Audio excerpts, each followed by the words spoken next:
NRL Fantasy Buy Hold Sell Round 25, brought to you by the Casual Athlete. And unfortunately, a little bit of a substitute this week, guys. Biz is currently traveling, so no Biz. I actually recorded earlier tonight with Turtles as well, and that recording was corrupted. So now you've got me on recording attempt number 3 here, talking fantasy buys. Now, I'll keep it nice and tight this week because really, there's only a few relevant players that we're going to target into. A few positional guys I want to talk about as well. And the holds and sells is pretty important this week too. In terms of updates, I'll give the update that Total gave before because I think he deserves the credit. His side moved from rank 28 to rank 18. Now it's his secondary team, right? But rank 28 to rank 18, he's making some big moves and he's on the Walsh Express this week. Very hyped about that. He's also looking at Keon Kolomatangi as a big pod this week. So we'll talk about him in the pod section too. But ripping into buys, actually, before we do, I'll shout out my team as well. I went back about 200 ranks, so about 850 to about 1,050. Shocker for me. AFB, Nico Hines, Connor Watson. I had some absolute duds. Got to shout it out. If I'm going to brag about the good weeks, I got to shout out the bad ones. Now, buys first, we've got Adam Dewey to talk about, Reece Walsh, Big Tino here as well, Ben Hunt and Harry Grant.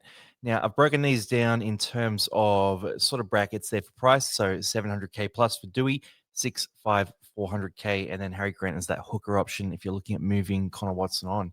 So Adam Dewey first, 62 points last week. From memory, it was roughly around that number. He grabbed a try in that game. He was still the dominant kicker, good running game as well. But we saw Jerome Luai step up a bit more in that one. So Luai had a more solid sort of stat base there. And what that means is Adam Dewey is going to have a slightly lower base than what we initially anticipated. Now, still has big attacking upside here. He's got that game against the Cowboys. They're playing at Leichhardt. So that's very appealing for Adam Dewey. And he's still a great option for this week. I would say, too, if you're looking for a really wild captain, Dewey against the Cowboys at Leichhardt could be a banger. So the Tigers did beat the Cowboys at Leichhardt 66-6. It was last year or the year before. I should know for sure I was at the game, but 66-6. So Leichhardt's normally a pretty good ground for the Tigers to play at, and the Cowboys have been a team they've smashed, but the Cowboys can put it on the Tigers as well. So it's got an interesting matchup here, but I think if you've got the money and you're moving on someone, you can get to Adam Dewey, definitely do it this week. It's definitely worth pulling the trigger on bringing him in. That center coverage in particular is so valuable, and the buy is out of the way. You should be the option going forward. Next up, rolling through, Reece Walsh here. And Walsh comes off a game where he was absolutely fantastic. Really physical, really aggressive, really dominant gameplay from him against the Dolphins in that game. And look, it was a tight game. Dolphins were definitely in the hunt there. But the Broncos are trying to win games to lock themselves into a final spot. So for Reece Walsh, the question is, without their starting halves, he takes on more responsibility. He takes on the goal kicking. That's good. But can he maintain the physical style of play that he had in that game? Because Walsh was unstrapped. He was looking like he was moving freely, and he was running hard. He was running really hard. He was looking for contact. He was looking to take on the line. And it's a style of play we haven't seen from Walsh so much in the past. He's been more that playmaker. So that's why he got his highest score ever. Because previously, I think it was about 73 was his top score. And he racked up a 90-plus score in this one. So for Reece Walsh, that's the big question. If you think the answer is yes, then you look at this and you go, all right, well, Reece Walsh has the Knights this week. Newcastle are a tantalizing matchup for absolutely anyone. So last week, Scott Drinkwater put on 100 points against the Knights. They were feeble, absolutely hopeless. And I'm talking them down because I'm a Para fan and we're only like a win ahead of them on the table. So they were feeble and they're leaking out a lot of points here. I think Reece Walsh could be a big beneficiary. And I think if you're looking at a guy on this list who could back up a big score after last week, Reece Walsh feels like one of those options because if he comes out with that intent again that he played with last week, I'm expecting him to feast against the Knights, who they're reasonably solid through the middle. They've got quite a strong middle forward rotation, but the edges are where they're very, very fragile. So Reece Walsh, if you need that wing fullback at 619K, bang an option. I'll just jump to Ben Hunt here too, because talking about the Broncos there, B Hunt scored 56 points last week, so very solid. 3 try assists, quite low run meters, but dominated the kicking. Now I'm expecting to see a bit more running from Ben Hunt, even though he's a 35-year-old half. I think he's got that in his game. So I'm hoping we see a bit more of that show and go this week, and that could really bump his scores up, to tip top. But for Ben Hunt, really, it's just these 484K. That's the big appeal there. I'm probably taking the 3 guys above him over him if you have the money for it. But if you are constricted and you need to trade Latu Finder to someone you can use this week, a play like that, Ben Hunt is definitely a viable option for you. Now, my trade this week, I'm planning to go Latu Finu to Big Tino here, 541K. He's a guy that can average close to 60, if not 60 for the rest of the year. And really the risk here is the injury concerns. But look, Tino's a guy that I'm going to start in my 17. And bringing Tino in allows me to run a loophole between Lockie Galvin and Tommy Turbo, who haven't been super reliable lately. So for Tino, it's a discount price. It's a 60-odd average. But the downside there is that injury risk and the fact that the Titans aren't playing for anything right now. Whereas, Tigers are kind of hypothetically playing for a final spot, but not really. And the Broncos are definitely playing for that top 8 spot. So they've got something to play for there. Whereas Tino and the Titans, they're probably going to avoid the spoon. They might not, but they're not going to be that worried about that. They're not giving him a big minute load there just to avoid the spoon. And if he does pick up an injury or a niggle, they will give him a rest. So that's the one thing to keep in mind. But I'm still bringing in Tino because of this sort of set here of Reece Walsh, Tino, Hunt. I think Tino is the best option by far of the group. Now, Harry Grant's the last one here. We've got to talk about Harry Grant. So the hooker spot in particular is plagued right now. You've got Connor Watson just absolutely letting us down across the board. I'll talk about him in the cells, but yeah, I'm sticking with Connor Watson right now because I've got 2 trades left. So, 2 trades, I probably can't afford to be moving him on. But if you're in a position where you've got more trades in the bank, you could maybe make that move and give Connor Watson the flick. Now, you might be looking at Harry Grant as an option. He's a bit more expensive now than compared to when we originally sort of recommended him post Origin, but that 71-point game on the weekend, 73, whatever, it's low 70s there, was an absolute cracker from him. Now, when the game gets tough, we see Harry Grant step up, and I'm seeing him step up quite a bit lately. So, Harry Grant, if you want to jump on that option, it's not a super value option, but he is a good shout there. So, of that buyers list, we've got the coverage for center, half, wing fullback, middle forward, hooker. We don't have the edge back row spot covered, but I sort of think most of us are covered there. Like, we got Kai Pierce-Paul, we got Angus Crichton, Jacob Preston, Ellie Katoa, maybe Jermaine Hopgood, depending on what you've got there. We've got pretty good coverage at the edge back row spot. So I'm leaving that alone, but this is the full coverage there. Whatever position you need, whatever you need to plug in. If you're playing head-to-head, you need to make sure that your 17 is strong. So if you need to make one of these trades, I think all 5 of these guys are primed for big weeks this week. And if you're a head-to-head player or you're just an overall player trying to maximize points this week, all 5 of these guys come with a big recommendation from me as potential explosions this week and serious value against the price they're at right now. Now, ripping through Cheapies is pretty straightforward this week, and I've included a cheeky one. Talked about that Leichhardt game, right? So Stafford Toa for the Tigers up against the Cowboys at Leichhardt.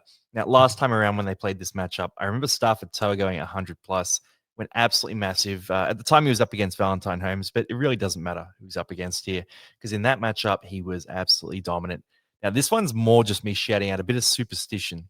If you believe in the fantasy gods, then you might believe that Stafford Toa could go big in this one. Now, obviously, the fantasy gods aren't a real religion, by the way, right? But maybe we should have a fantasy Bible. Look, side point there. Stafford Toa, though, 419K. He was hot earlier in the year. He's really cooled off now. Could potentially heat up in this one. Really, this is just a speculator. Like, if you want to take a shot at Stafford Toa, I'm just putting this out there. I've got a feeling he might pop off. So I'm considering it for a few draft leagues. Bailey Hayward up next, 339K, and he's playing a lot of minutes at hooker, playing in the forward rotation there too. Scored a 48 last week. Really just shouting him out because if you do need that option around 339K and that price point, he's a guy that is floating around that price. So he's there if you need him, but I wouldn't be, wasting trades or tearing a team apart to get him. And I probably don't trust him in your 17 unless you're a team who, maybe you started halfway through the year and you don't have the salary cap or, whatever it is that you've dealt with a lot of injuries, that kind of thing. You might be a team that could use him, but most sides probably aren't starting Bailey Hayward. Now, rolling down the list here, 330K. Joe Chan comes in. He's been in good form lately, mostly playing in the center spot, but also spelling Sean Bloor recently. Now, Bloor's completely out of the squad right now. Joe Chan comes in as a starting edge back rower, and for fantasy, he is available at the center and edge back row spot. So could be a desperation play if you really want a center there who does play in the back row. In the same vein, 382K is Kurt Capewell as well. Averages about 43 when he plays in the back row and can be played at center too. So there's a few of those cheap options where, if we were in round 9, I'd be talking about these guys a lot more. But at this stage of the year, probably not super relevant again unless you really need to. Now, a few options here, 256, 254, and a secret option for 240K. Tommy Talau's the first one. The legend here, the man that we had graduate the casual athlete school of cash cow to gun. He cracked 500K plus when he was the mascot of the show, and he's now back down to 256K. So we may have to bring Tommy Talau back on as a mascot again, get him back to that fantasy dominance. Unfortunately, we still have Pia Kura in the ranks as well. And Latu Fine, might be joining the ranks soon too. So keep an eye out for that for 2026. But for Talau, he gets that spot now. Ruben Garrick is out for the year, and he's likely to be the center for the rest of the year. So if you believe Manly can be half decent down the stretch, they've got a pretty favorable run of fixtures here, and Tommy Talau could potentially be a big beneficiary.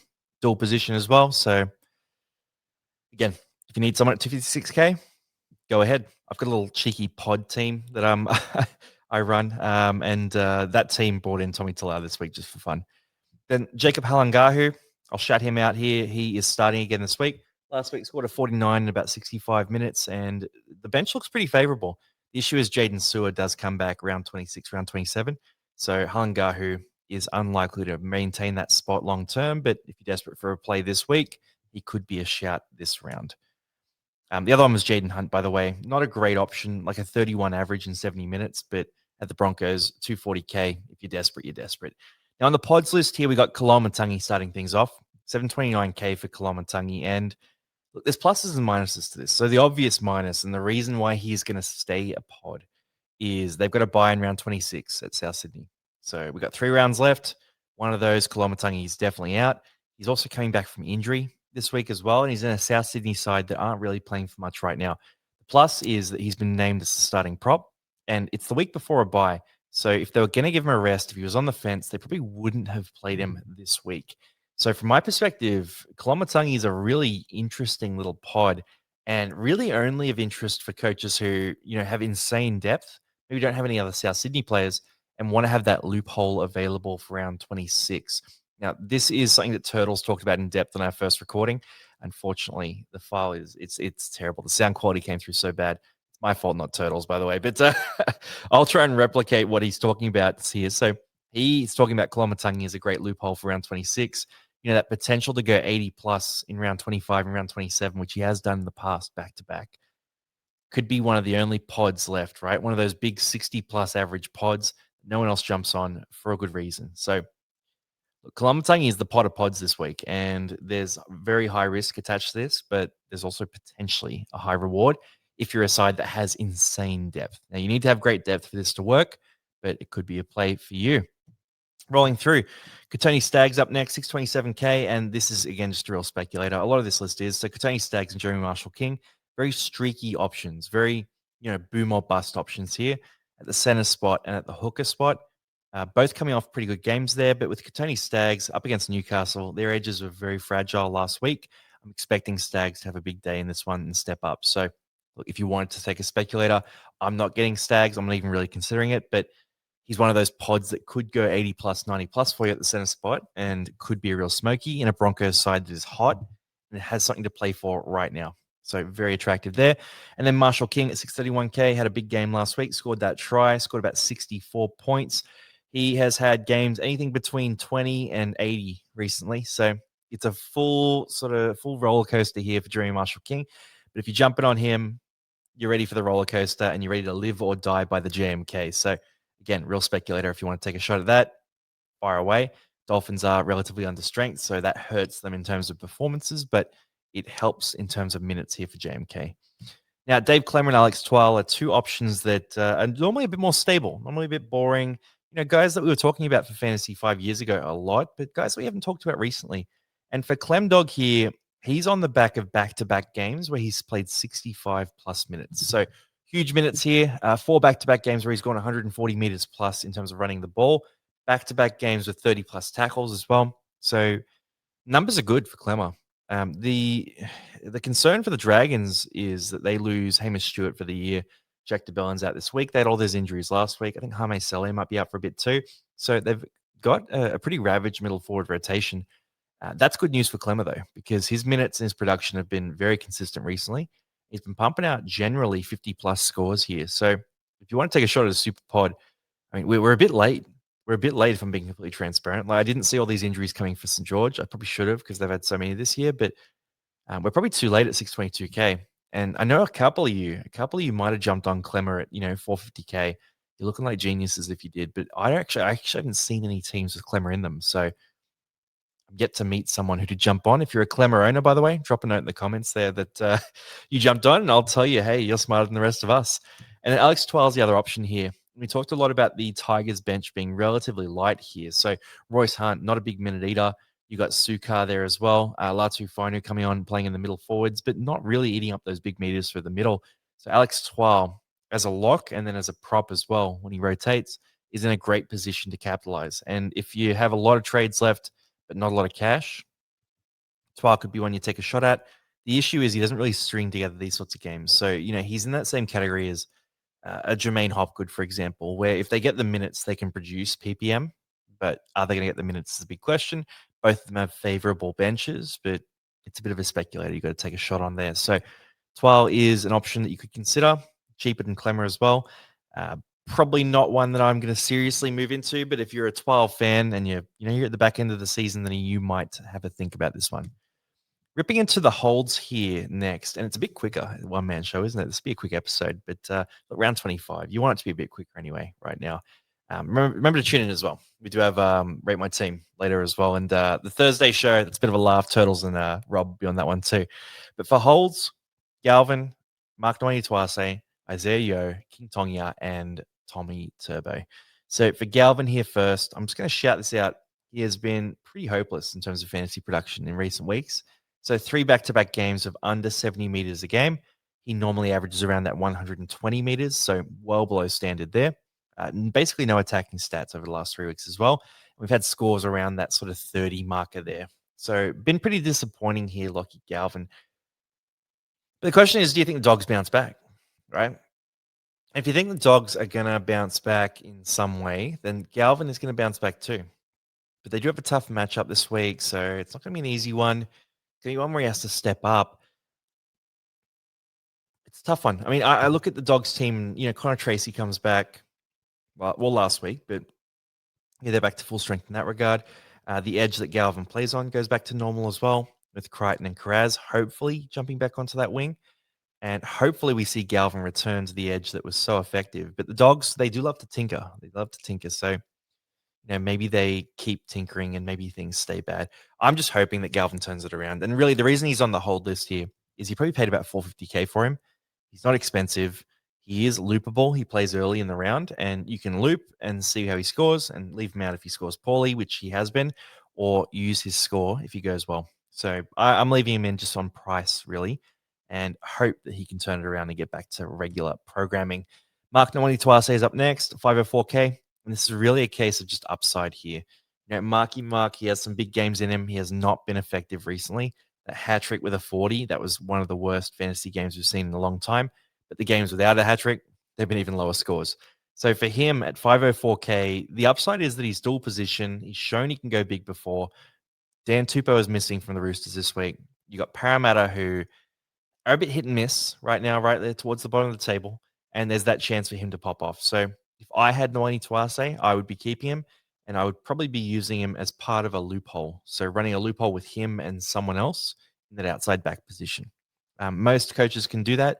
Most of you have a couple of Sharks players, so he's the kind of guy you can put in that spot. Next up, Isaiah Yeo. This one's super straightforward, 697K. He is named on the extended bench this week. I'd expect he'll play. A lot of you guys were asking me before about potentially selling him. I think if you held him for 2 weeks, you hold him again. And my expectation, my guess, is if he comes off the bench, he'll play 55 to 60 minutes and score you 45 to 50 points. That's kind of my call on it. So I'd say like a 48 is my guess for his score. Look, obviously, it can flex up, it can flex down. It's a must-win game against Canberra if they want to really lock in that top 4 spot. So I think Isaiah Yeo will play reasonable minutes and meaningful minutes here. But, the fact that it's played in the country as well, that helps with Isaiah Yeo too. He's obviously from Dubbo. So, yeah, I'm on the side of definitely holding. And you could loophole him if you're concerned about the injury, but I think he's a pretty safe scorer. So personally, I'd be running other loopholes. But if you're worried about the injury, loophole Yo. I just think I think he'll be okay. I think he'll be fine. I think they were precautionarily resting him, and if he's good to play this week, then I'm backing him to come back strong and be solid. The issue is we saw Toby Couchman a while back. He really struggled coming back. So there is that risk there for Isaiah Yeo as well. Now, King Tongi is up next and 467K. Really just good form right now. He's been one of those guys who we talked about half development a couple of months ago. And what we wanted to see from King Tongia in terms of fantasy half development was the progression of the minutes. So, no minutes, sorry, meters. So the meters moving up from, it started out like 20, 30 meters a game to 40, 50, 60, 100 plus eventually. As a running six, you really want to see that 100-meter average for King Tongia. Now, last week, he cracked that number. He also had a few kick meters in there as well. He's had some attacking stats recently too, a few offloads, tackle breaks, all that sort of jazz. So for him, he's hitting some form. And the Dragons aren't doing him too many favors. They are struggling, but he is hitting some form individually, and I think he's proving a few people wrong. So shout out to Lake and King Tongia, who's in great form. And if you're a King Tongia owner, he has that first game of the round up against South Sydney, who are missing a lot of troops. Could potentially be a nice loophole there that you actually end up using in your 17. So again, first game of the round. If I had him, I'd be running him as a nice little loophole this week and, hoping for the best. And if it doesn't go well, you don't take his score. That's why the first game of the round is so valuable there because you don't have many other players from these teams. Like really, he might be your only Dragon or Rabbitoh this week. And Tommy Turbo at 539K, a lot of people asking about selling him as well. 43 points last week in a drubbing they copped against the Tigers. Always weird to say that a team cops a drubbing against the Tigers. But for Tommy Turbo, there's good and bad. Like he's very involved. He's putting in a lot of work. He's really trying. The downside is he doesn't have that tackle break in his game anymore. So he'll get fed the ball. He'll have a one-on-one with someone. He's just not busting those tackles like he used to. And look, Tommy's had a few injuries, that kind of thing, right? Look, he's sort of coming towards the back end of his career in a Manly side that are struggling as well. So you can't just blame him for any of this too. But I just think I think we cop a downgrade when he moves from center to fullback because at center and fullback he sort of has the same attacking work rate, but at center he's got the 20 to 30 tackles a game, which boosts his score up. So at fullback, I think he still has the chance for some big attacking plays. We've seen the Dolphins leak some serious points to teams recently as well. So I'd say Turbo will have a big day this week. And I think you can start him in your 17 with relative confidence this week as well, up against the Finns. So from my perspective, he's a hold. He's a guy that probably fits into that loophole for most teams. Maybe that Galvin Turbo loophole, or that King Tongia Turbo loophole, or something like that. Turbo and Noni Tuase, like he's in that tier of player, but I think he won't let you down this week. That's my initial expectation on Turbo. Now for sells, pretty straightforward here. Ruben Garrick, he's out for the year. Bad break here because he moved to the wing. He had the tough matchups. We've been saying sell for a month. And then last week he moved back to center. He had an easier matchup. And I popped back into the holds for the first time. And, not quite a buy. We didn't put him in the buys, but he was looking attractive because he was at a good price point. He plays at center. He averages close to 50. He has good fixtures coming up. The issue is 17 points in 22 minutes and then an injury. So, he's ruled out for the year. Bad luck for the Garrick owners. Really bad luck for you Garrick owners because he was about to hit form again. I am very, very confident of that. Jaden Braley up next. Move to the bench here. Nothing really to talk about. When he gets the minutes, he's a machine. He is not going to get the minutes coming off the bench. Trell Mitt not playing this week. That back injury is sticking with him. I believe it's a bulging disc or something in that array. I've done a bulging disc myself. So, look, I'm not quite performing at the level of athleticism as Latrell, but pretty close when it comes to local subbies rugby and mixed Oz tag. But Latrell Mitchell, yeah, he's gone this week. He's got the bye next week. Probably comes back in round 27. The concern there is he comes back against the Roosters, who are playing for a final spot, so he will be switched on in that game. And South Sydney aren't looking great, so I don't think the upside is there to hold him. But talking to Turtles earlier, he was a fan of holding Latrell, using him as a loopholer, especially next week in particular. This week they lock out, but next week. And then having the pod for round 27. So different coaches are thinking different things. I personally think that you can use the money elsewhere, give him the flick, unless you've got like one trade left and you have a bunch of cash in the bank. In that case, you'd hold Latrell. Connor Watson and Talis Duncan are both in a similar basket here. So the roles haven't been great. Connor Watson playing off the bench it's not been good. He's played 55 to 60 minutes a game. The issue is that he's also not playing footy like he used to. So we're seeing Connor Watson come off the bench and have 0 run meters in games and no attacking involvements. But the Roosters are winning. they're winning games. It's all running through Sam Walker right now. So Connor Watson is just distributing the ball. He's got good delivery and that kind of thing, but you don't get any points in fantasy for good delivery. So we're seeing the Chooks win, and I see no reason why they would change the formula that's winning them games. So that's my concern here. That's why I think Watson might be a sell, because if they were losing games, I'd be thinking, oh, yeah, cool. He needs to start running the ball again for them to switch back on. It's like how Blake Brayley is required by the Sharks to, play attacking footy for them to do well. But the Roosters aren't requiring that from Watson. So I could see this strategy continuing. And it's terrible, terrible news for us Watson owners. So if you've got 3+ trades, I'd be selling Watson. If you are lower on trades, like, I've only got 2, for example, I don't really want to go buy another hooker. So I'm probably going to stick with Watson and just hope for the best. Also, Parramatta let Mamazoa score the easiest try in the world last week. So maybe Watson grabs one too. Talis Duncan's the last one here, and he's playing at center this week. Look, Talis Duncan at the edge back row spot next to Cody Walker. Again, they combined, set up a try. I love him in that spot, but playing at center, he can score a few tries. But if you've got, 2 or 3 trades, or if you're relying on Talis Duncan in your 17, he is deeply untrustworthy at center as a scorer. And you've also got the fact that, even with Aitken out, he's still playing center. So they're really keen to put him in that spot. He's very effective in that spot. He has the buy in round 26 too. So I'd be giving Talis Duncan the flick personally. Now, to quickly sum things up, guys, a lot of you guys are probably looking at selling Latu Fainu. A lot of you have a lot of cash in the bank, most likely from Herbie Farmworth. So have a look at those cheaper options there. I'm moving Latu Fainu to Big Tino there, but you might be moving Latu to, Ben Hunt, for example, with a good matchup there. So plenty of options to look at this week.